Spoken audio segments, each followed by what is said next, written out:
Well, hey there, fellow wanderers. Tiki here, And Jacob Wile.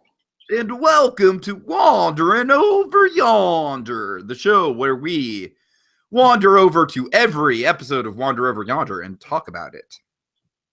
Jacob, it's been a while. I apologize. It's fine.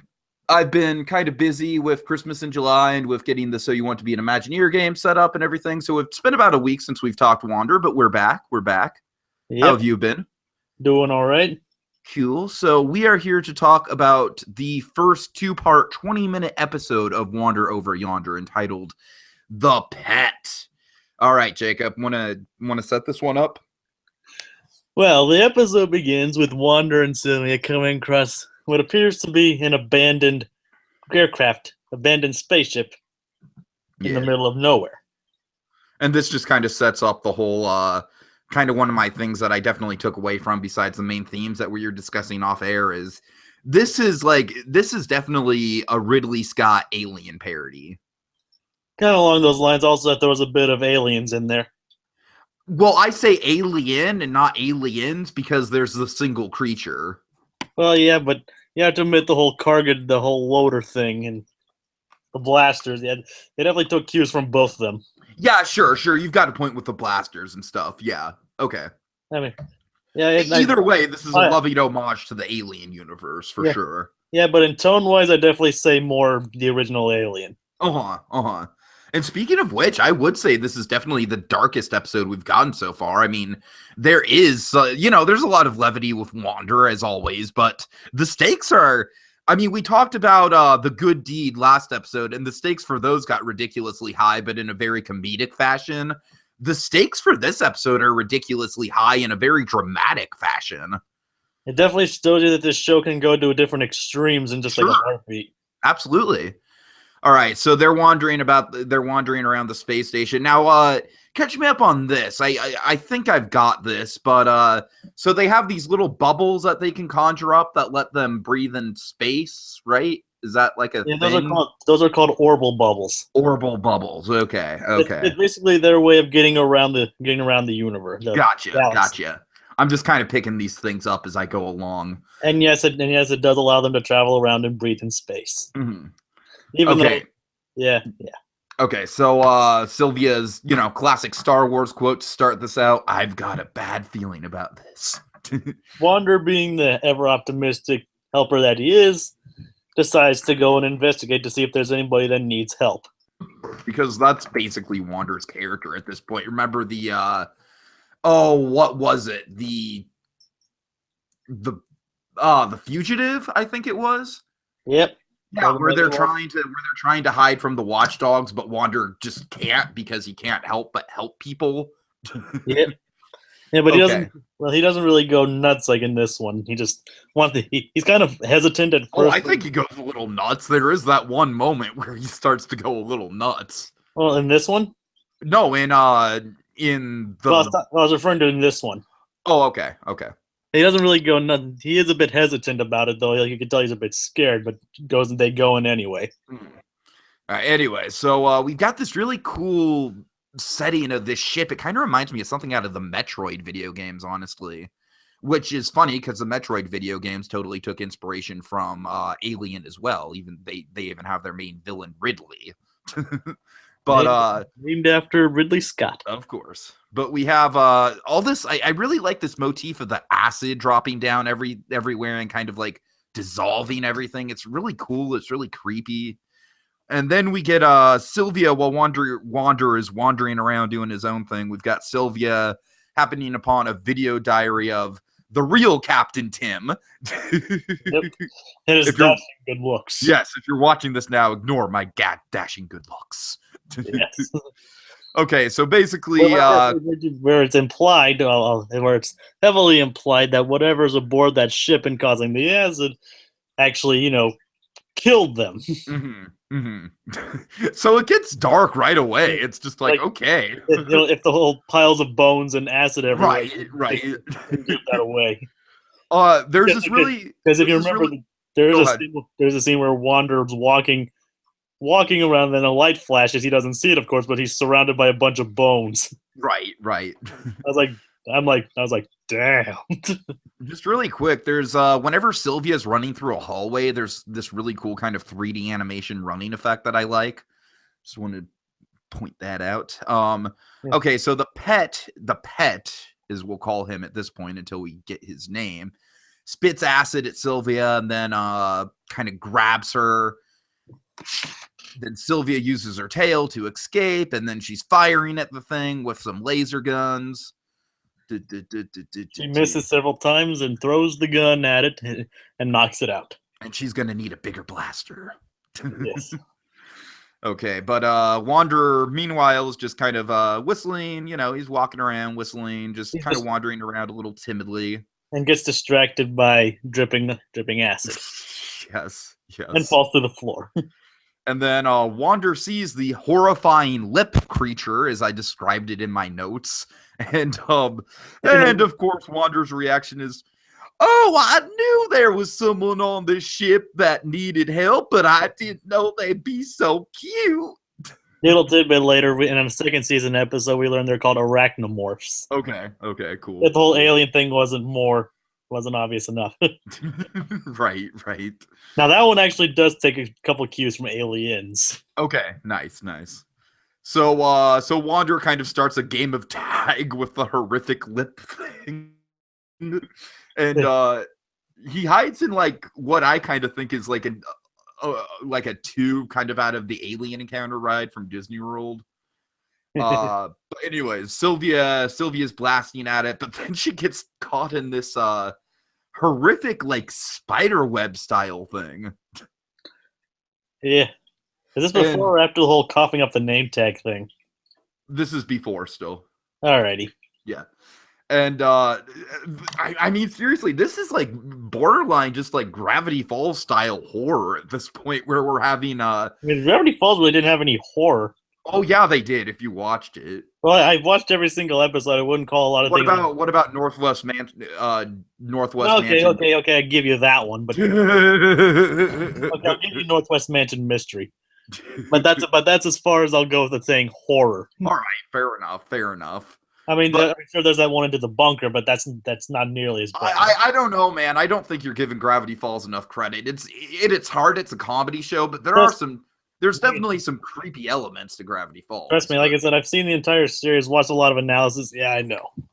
I think the Halloween Trickster is pretty intimidating. Yeah, kind of, but anyways. So this isn't the Gravity Falls podcast. We could probably do a Gravity Falls podcast, but speaking of Gravity Falls, the voice actors actually make cameos in a later Wander episode. Kristen Shaw? All of them. Awesome. Alex Hurst and Jason Ritter. Awesome. Okay. In a pair. Let's see. So Wander's still trying to play hide and seek. Now the monster has like, what is it like? What would you describe it like? A heat vision? I want to say like he's got this infrared. Yeah. Taking cues from Predator, that'd be infrared vision. Okay, right. And so he finds Wander in the drain pipe. Oh, you got me, sneaky boy! And then that's where you actually hear him scream. Then, like Captain Tim, the pet falls out. Yeah, they're like, you got me. And then that's where Captain Tim coughs out the name tag. Oh, so that's your name. It's a dog tag of the captain earlier. And from this point, I'm kind of like, okay, I really dig this episode because I just love the insanity of Wanderer just thinking that this creature's name is Captain Tim, just legitimately, and it has like a proper name tag and everything. And it's a dog tag. Bad, Captain Tim, bad. You're not properly trained. Oh God! And that's when he like time to go to take a nap. So meanwhile, Sylvia, she kind of falls from her horrific spider web into a bunch of gunk, and she's like, "I need a shower." No, I need to go save Wander. I'm gonna need an even bigger blaster. And then she just arms up like over the top. This is kind of where we're getting into the aliens thing, right? Yep, and kind of also Rambo. Oh, I can see that. Yeah. Okay, so meanwhile... Also James Cameron, believe it or not. Yeah. So meanwhile, Wander is... he's walking Captain Tim him. And he's like, "Oh, I bet you must be hungry, Captain Tim. What should we feed you?" Captain Tim spits a hole in the pantry containing some beans. Captain Tim uses his acid as a can opener. Well, aren't you just a Filipino person? He closet open trying to decapitate Oh, Wander. okay, right on. He tries to decapitate Wander. It's like, aren't you a helperson? Oh god. Okay. Sometimes it's not clear whether he's being this oblivious on purpose or not. So Wander gives Captain Tim this teddy bear, and Captain Tim just completely devours it. He devours it, and he also just hides it in like his horrific spider web type of thing. And then Wander is just like, "Oh, what a neat trick!" So again, completely oblivious to the fact that he just disintegrated into just a teddy bear. Again, Wander means well. He could be a little bit more attentive. I said sometimes it's not clear whether he's being this oblivious on purpose or not. Right. Okay. Meanwhile, so Sylvia is emerging through the drain pipe, and she finds the stuffed bear remains that's in the spider web, and after hearing a scream from Wander, and she actually believes that the crumpled up mess is Wander himself. And this is really sweet, man. She really beats herself up about this. She really just takes this hard. Well, she failed to protect her friend. Mm-hmm. But then she swears, "As long as I live and breathe, I will avenge you." So props to April Winchell for that. So this is cool. She goes up to the computer. "Computer, this is Captain Tim. Captain Tim, would you like me to give you a compliment about how handsome you are?" "I'm not here for compliments." You want to show you into self-destruction? No takesies backsies. Oh god. It's like even the computer can't take the situation seriously. Right. Which is a great thing about this show. It's that like everything about this show is just wacky. You know what I mean? It's even in a horror element. Sure. Yeah. I'd go with that, yeah. Okay, let's see. I'm kind of getting a little bit of Well, after that, the ship initiates the self-destruction. She goes into an escape pod. Mm-hmm. She goes into an escape pod. Meanwhile, narrowly missing Wander. He just comes out from behind the escape pod. Right. While a song plays about Wander trying to bond with Captain Tim. We get a nicely timed gag though, where there's I believe from what it looked like, I think this is where we cut back from commercial, where the self-destruct is timing down, and then Wander's also counting down, but he's counting down to play hide and seek yet again. Yep, and that's when the song comes in. Right. And I have some of the lyrics, if I may. My best buddy's name is Captain Tim. There's no one in the universe quite like him. Where is that happy little guy? I love him so much, I think I might just die. Yeah, he's my buddy, all covered in blood. I don't have the rest, and that's probably not the tune to it, but yeah. And it's actually, he's a quick and snappy, happy little guy. And that's not, where's my little guy? Okay. But Sylvia's still upset over losing Wander. Oh yeah, this is really touching too. Again, I think Sylvia is kind of like the heart of the show in a way, just from these few episodes I've seen so far. She's kind of well, what would Wander do? She kind of asks and she's like, well, Wander would say, keep your eye on the horizon and never look back. Which she ironically does. Yeah, she looks back and sees Wander from the window, just smiling all happy-go-lucky. Oblivious to the fact that the ship's about to explode. Yes. And so she finds the escape pod, which I thought was clever. Yeah, it doesn't make much sense. No, it doesn't, but it's a cartoon, and that's what I love about this show. And it totally embraces the fact that it's like a Looney Tunes style cartoon. Yep, totally. Okay, so she's jumping on space debris, holding her breath to get through the window, and then she goes up to computer. Computer, Stop the self-destruct. No, takesies, backsies. And the timer's really inconsistent. That's fun. And they totally make a gag about that, which is great. Yep. This is going so slow. Can we hurry it up? And then she needs an even to save Wander. She needs an even bigger blaster. Oh yeah. And it turns out to be the power loader. Now that's from Aliens, definitely. Okay, yeah, right, for sure. It's like Alien and Aliens. Right. Okay, so let's see. So Sylvia comes in and fires at Captain Tim right as Wander's trying to teach Captain Tim to balance bones on his nose, I guess. I don't want to know where those bones came from. right. Wander probably just thinks like a chew toy. Oh, well, look at this. It's just... Oh, Captain Tim, look how lucky we are. A whole stash of bones right to yourself. Yeah, I wouldn't be surprised. So anyways, that's where we get the countdown gag. 20-second countdown. This, and the computer's like, this countdown's taking forever. Do you mind if I speed things up? No. Cool. Thanks. 3, 2, 1. Boom. 2, 1. Boom. Oh god. So they escape in the, I'm sorry, we call it the space bubble. Orbital. Okay. They're called orbital bubbles. Yeah, Sylvia, we all got out. The three of us. Me, you, and Captain Tim. Oh, God. For a moment, it actually seems like he actually did manage to train Captain Tim. Yeah. He's like, look, Sylvia, he can sit, he can speak. But then, this little guy has stolen my heart. As he literally goes to steal Wander's heart out of his own body. He's stealing my heart. Yeah, you can actually see his like tongue going down Wander's throat. It's pretty horrific. Yeah, if it wasn't, why is it that Disney Channel all of a sudden has like the dark, horrific, like Star versus the Forces of Evil has some twisted humor to it. It's like the Disney Channel all of a sudden became the edgy cartoon channel somehow. Well, they're trying to embrace that, I guess. I guess so, and I think it's working for them. It's kind of giving them a flavor.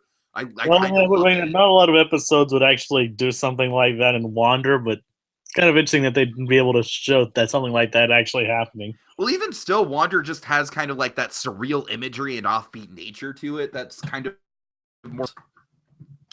Anyways, like I like Wander to me almost like I'm making the Looney Tunes comparison again, where it almost feels like it was made kind of like with the Looney Tunes in mind in terms of being like a cartoon that kids can watch and get enjoyment out of for sure, but adults will probably have an even better time with just because of just the off-color nature of a lot of it and the surreal nature to a lot of it. Well, yeah, that's probably one way of looking at it. It was just like make a cartoon just to have fun with it, right? Explore these characters. Anyways, let's wrap this up. So they like Wander wants to keep it, but Sylvia wants to get rid of it.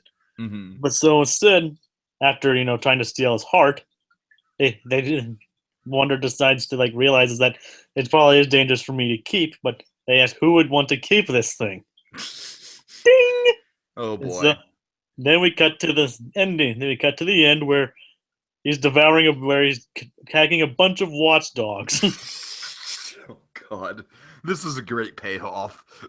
and thus the Captain Tim now belongs to Lord Hater, who actually seems to like him. Oh, he loves him. Yeah, Hater's got this little dog whistle that he's using. He's scratching his face. He's like making all these scratch marks in Hater's face, and Hater's just like, oh, it tickles. Who's a bad boy? Who's a bad boy? And then this is kind of, I guess, the first real bit of characterization that I saw out of Commander Peepers, where Peepers doesn't think it's the best idea to have Captain Tim, but oh, well, Captain Tim outranks you, Commander Peepers. How dare you, Captain Tim, Commander Peepers? Captain Tim here outranks you. Yes, he does. He's insubordinate. Just Captain obviously not having watched the rest of it, I think that's kind of some good setup for Peepers maybe feeling like he's maybe got a little bit more to offer. That's actually not really a recurring element there, unfortunately. We'll see. We'll see. I mean, Captain Tim really doesn't appear in that many episodes after this.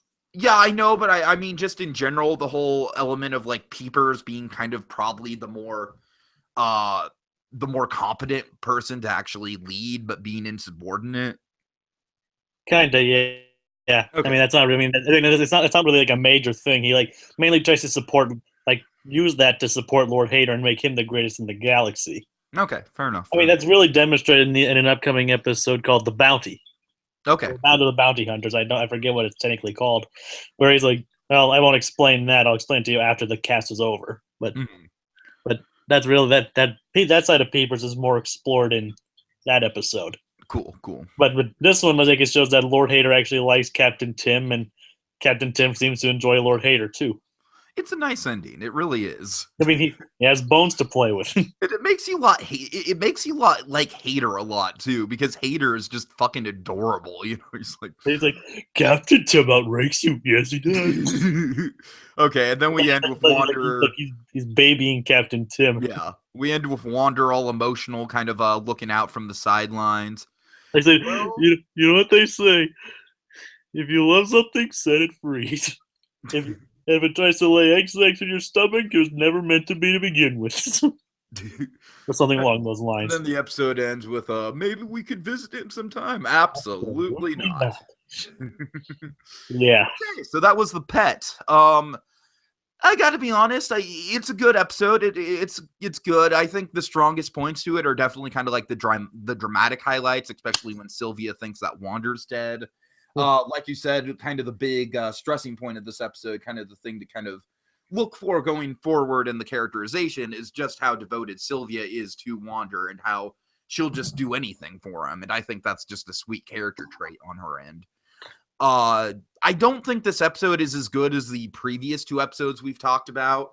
The Fugitives and then what was it? The Good Deed. I think The Good Deed is still probably my favorite out of the ones that we've talked about so far. But yeah, as we get into the show more and more, I'm enjoying it. I'm enjoying the sensibilities that the show has to offer. I'm really starting to get into the two main characters. I think they've got a great dynamic. And yeah, can't complain. I'm really liking it so far. Any final thoughts on your end for this episode? What? Any final thoughts on your end? Well, nothing that I can add, but except we will be seeing more of Captain Tim. Well, there's an episode in season 2 that focuses around him and his species. And I'm still very, very, very excited for the episode that revolves around the title cards. Yeah. Oh yeah, that's an interesting one. At least. Okay. So I think we've explained enough, Jacob. We will be back to talk about what is the next one on the pipeline. Do you know offhand? I think it's The Prisoner that we're The Prisoner. That sounds about right. So we'll be back to talk about The Prisoner sometime soon. Thank you all for keeping up with us and have a good day. Later, haters. Later, haters. Oh, Captain Tim.